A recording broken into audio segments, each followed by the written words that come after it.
Hello friends, तो आज की वीडियो में हम बात करेंगे फर्स्ट वर्ल्ड वॉर की। तो स्टार्ट करते हैं कूटनीतिक संधियाँ। फ्रांस से जर्मनी की सुरक्षा करना बिस्मार्क की प्राथमिकता बन गई और बिस्मार्क ने यूरोपीय राज्यों से गुप्त संधियाँ की ताकि फ्रांस को अलग अलग रखा जा सके।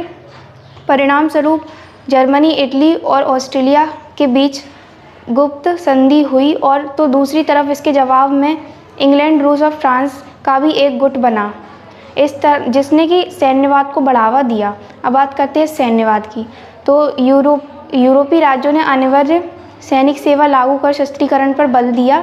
शस्त्रीकरण का मतलब होता है सेनाओं की भर्ती बढ़ाना और अपने हथियारों को ज़्यादा बनाना।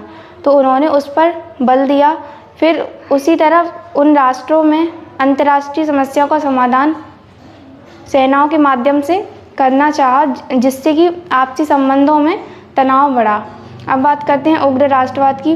तो जर्मनी ने फ्रांस के एल्सेस लॉरेन पर अपना नियंत्रण स्थापित कर दिया था, तो उसको अपने अधीन बनाए रखना उनके लिए सम्मान का प्रश्न बन गया था। तो दूसरी तरफ उसको उस क्षेत्र को पुनः प्राप्ति कर अपने राष्ट्रीय गौरव की स्थापना के लिए प्रयासरत किए गए। परिणाम स्वरूप दोनों राष्ट्रों का राष्ट्रवाद उग्र हो गया, यानी कि वो गुस्से में आ गए और उसके बाद विश्व युद्ध स्टार्ट हुआ उन दोनों के बीच। बात करते हैं अंतर्राष्ट्रीय संस्था का अभाव।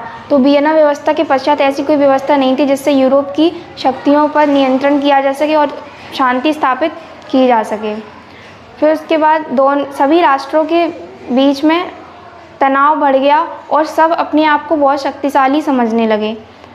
फिर 1908 में बोस्निया और हर्जेगोविना क्षेत्र पर ऑस्ट्रेलिया का नियंत्रण स्थापित कर दिया, जो कि आखिरी में वहाँ की जनता बहुत नाराज़ हो गई, यानी उग्र हो गई। अब आता है तत्कालीन कारण। तो ऑस्ट्रिया के राजकुमार बोस्निया के नगर सराजेवो में घूमने गए, जहाँ पर किसी उग्र जाति के व्यक्ति ने उनकी हत्या कर दी। उसके बाद ऑस्ट्रिया ने सर्बिया को उक्त दोषी मानते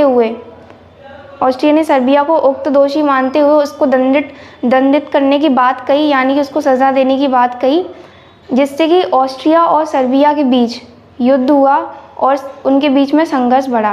तो सर्बिया उग्र नहीं होता यदि उसको रूस का समर्थन नहीं होता, और रूस को इंग्लैंड और फ्रांस का समर्थन प्राप्त था।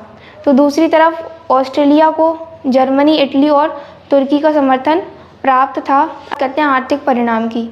तो प्रथम विश्व युद्ध के कारण राष्ट्रों का खर्चा बढ़ा और उनकी आर्थिक स्थिति में कमजोरी आ गई और व्यापार में गिरावट हुई, क्योंकि कारखानों के क्षतिग्रस्त हो जाने से कोई उत्पादन नहीं हुआ था।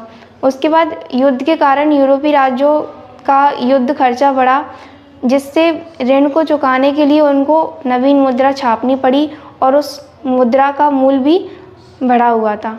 तो यहीं पर हमारा फर्स्ट वर्ल्ड वॉर ख़त्म होता है। मैं मिलती हूँ आपको नेक्स्ट वीडियो में न्यू टॉपिक के साथ। तब तक के लिए करते रहिए स्टडी विद हैप्पीनेस। जय हिंद, जय भारत।